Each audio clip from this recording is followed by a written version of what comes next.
इस वीडियो में बात करते हैं जावा के सिंटेक्स की। यानी कि जावा प्रोग्राम आपको लिखना है तो इसका सिंटेक्स आपको पढ़ना पड़ेगा। यानी कि जावा प्रोग्राम लिखने का तरीका क्या होता है, कौन कौन सी लाइन का क्या काम होता है, इसको हम लोग देखते हैं इस सिंपल प्रोग्राम के ज़रिए। तो सबसे पहले आपको यहाँ पे दिख रहा होगा लिखा हुआ है main.java।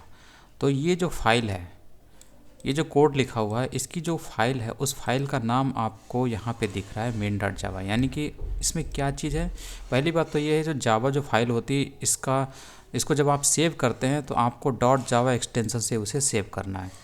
दूसरी बात ये है कि ये जो आपको लिखा हुआ दिख रहा है मेन, ठीक है, तो ये जो मेन है यानी कि फाइल का नाम है ये, और ये जो क्लास नेम है मेन, ये दोनों नाम सेम होने चाहिए। ये इम्पॉर्टेंट जो आपको याद रखना है, यानी कि क्लास नेम यानी ये जो मेल लिखा है और ये जो फाइल का नाम, ये दोनों सेम होने चाहिए, ठीक है। उसके बाद नीचे देखते हैं अब क्या लिखा हुआ है। देखिए सबसे पहले लिखा हुआ है पब्लिक, फिर उसके बाद क्लास, फिर मेन, ठीक है। तो हम लोग यहाँ से पकड़ते हैं मेन से, ठीक। तो मेन क्या है, जो येलो कलर में लिखा गया है, ये एक क्लास है। तो इस क्लास की जो बॉडी है वो यहाँ से यहाँ तक आपको दिख रही होगी, और इसी क्लास के अंदर ये कोड लिखा गया है। तो इसके पहले आपको ये क्लास कीवर्ड लिखना होता है, और इसके बाद यही क्लास का नाम लिखना होता है। यहाँ पर आप कुछ भी लिख सकते हैं, बस ये जो नाम होना चाहिए यही आपका फाइल नाम भी, फाइल का नेम भी यही होना चाहिए। फिर उसके बाद यहाँ पर पब्लिक लिखा गया है। तो पब्लिक जस्ट इसीलिए लिखा गया है ताकि इस मेन क्लास को बाहर से एक्सेस किया जा सके। उसके बाद हम लोग इसके अंदर अगर आते हैं तो आपको यहाँ पे लिखा हुआ दिख रहा है पब्लिक स्टैटिक वॉइड मेन। ये पूरी एक लाइन है जिसका मतलब ये है कि ये प्रोग्राम का एंट्री पॉइंट है, यहीं से प्रोग्राम की शुरुआत होती है एग्जीक्यूशन की। जेवीएम जो होता है, जावा वर्चुअल मशीन जो होती है, वो यहीं से एग्जीक्यूशन की स्टार्टिंग करती है। तो इसको आप एंट्री पॉइंट मान सकते हैं।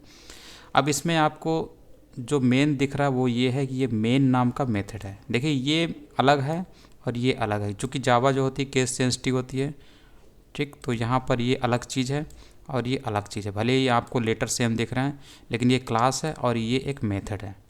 तो जितने आपको ब्लू कलर में दिख रहे हैं, जैसे ये हो गया, ये हो गया, ये सारे क्या है, मेथड हैं, ठीक है। मेथड के आगे आपको इस टाइप में दिखाई देगा, पैरेंथेसिस दिखाई देगा।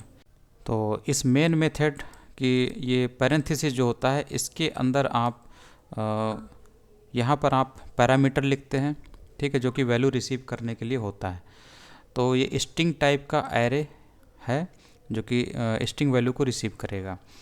अब इसके बाद यहाँ पर इस मेन मेथड की बॉडी कहाँ से कहाँ तक है, ये इस कर्ली ब्रैकेट से इस कर्ली ब्रैकेट के बीच में इस मेन मेथड की बॉडी है, और इसी मेन मेथड की बॉडी में ये वाला कोड लिखा गया है, ठीक है। और यहाँ पे जो मेन के पहले वॉइड लिखा हुआ है, तो ये वॉइड लिखने का कारण है, ये जो मेन मेथड है, ठीक है, ये मेन मेथड है जिसके अंदर ये कोड पड़ा हुआ है। ये मेन मेथड की बॉडी है कर्ली ब्रैकेट के बीच में, और ये कोड जो मेन मेथड में अंदर पड़ा हुआ है, ये कोई चीज़ रिटर्न नहीं करता है। यानी जिसने इस मेथड को कॉल किया होगा, यानी जेवीएम ने कॉल किया होगा, तो जेवीएम को ये जो कोड है कोई चीज़ रिटर्न नहीं करता। यानी मेन मेथड कोई चीज़ रिटर्न नहीं करता है। जब वो कोई चीज़ रिटर्न नहीं करता है तो उसका जो टाइप होता है यहाँ पर लिखा जाता है। तो यहाँ पर ये जो मेन मेथड है, इसके अंदर जो कोड पड़ा हुआ है, ये कोई चीज़ रिटर्न नहीं कर रहा है, इसलिए यहाँ पर आपने वॉइड लिख दिया, ठीक है। अगर ये मेथड, ये जो चीज़ है, अगर कोई चीज़ रिटर्न कर रहा होता तो यहाँ पर उसका टाइप लिखना होता। सपोज अगर ये इंटीजर टाइप का वैल्यू रिटर्न कर रहा होता तो यहाँ पर INT लिखना होता, ठीक है। अब इसके बाद ये आ जाता है स्टैटिक। स्टैटिक का क्या मतलब, स्टैटिक का मतलब ये होता है, ये जो मेथड है, नॉर्मली जब हम किसी क्लास के अंदर किसी मेथड की मौजूदगी होती है और उस मेथड को अगर हम कॉल करना चाहते हैं, तो हमें उस क्लास का ऑब्जेक्ट बनाकर उस मेथड को कॉल करना होता है। लेकिन यहाँ पर क्या है कि हम इस मेन मेथड को, मतलब जो जेवीएम है, इस मेन मेथड को कॉल करने के लिए इस मेन क्लास के ऑब्जेक्ट का इस्तेमाल नहीं करता है, बल्कि सीधे सीधे इसको कॉल कर सकता है। इसीलिए यहाँ पर स्टैटिक लिखा गया है। मतलब ये जो मेन मेथड है, ये अपने मेन क्लास से ही संबंधित है, ना कि इस मेन के ऑब्जेक्ट से, ठीक है, इसीलिए यहाँ पर स्टैटिक लिखा गया। स्टैटिक लिखने का सिंपली ये मतलब है कि इस मेन मेथड को जब JVM कॉल करेगा तो उसे इस मेन क्लास के ऑब्जेक्ट बनाकर इस मेन मेथड को कॉल करने की ज़रूरत नहीं है, बल्कि सीधे वो इस मेन मेथड को कॉल करेगा। इसीलिए यहाँ पर स्टैटिक लिखा गया। और पब्लिक का मतलब इसलिए लिखा गया ताकि जो कॉलर है जो इसे कॉल करेगा, जैसे कि JVM जावा वर्चुअल मशीन जब इसे कॉल करेगा तो वो इसे एक्सेस कर ले, इसलिए यहाँ पर पब्लिक लिखा गया। तो ये मतलब होता है इन कीवर्ड्स का। उसके बाद यहाँ पर आपको सिस्टम दिख रहा होगा, तो देखिए ये येलो कलर में लिखा हुआ, ये भी येलो कलर में लिखा है। तो जैसे ये मेन एक क्लास है वैसे सिस्टम भी एक क्लास है, लेकिन ये क्या है, ये बिल्ट इन क्लास है, ये पहले से बना हुआ क्लास है। और उसके अंदर आउट और उसके अंदर एक मेथड है println। ये println मेथड है जो कि इस चीज़ को आपके स्क्रीन पर प्रिंट करने का काम कर रहा है। इसके बाद इस स्टेटमेंट के बाद आपको यहाँ पर सेमीकोलन ज़रूर लगाना है। जो भी स्टेटमेंट है उसके एंड को ये सेमीकोलन बताता है।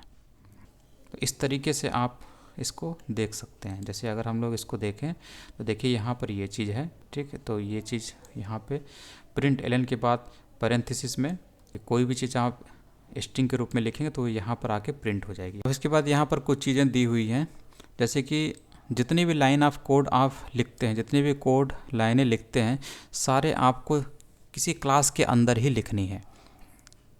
जैसे यहाँ पर मेन नाम का क्लास है और इसके अंदर आपने सारा कोड लिखा है, इसी तरीके से आपको हर एक कोड किसी न किसी क्लास के अंदर होना चाहिए। आपके प्रोग्राम में मेन मेथड ज़रूर शामिल होना चाहिए। अगर आपने प्रोग्राम बनाया तो उसमें एक मेन मेथड ज़रूर होना चाहिए, क्योंकि यहीं से कोड की एग्जीक्यूशन की स्टार्टिंग होती है।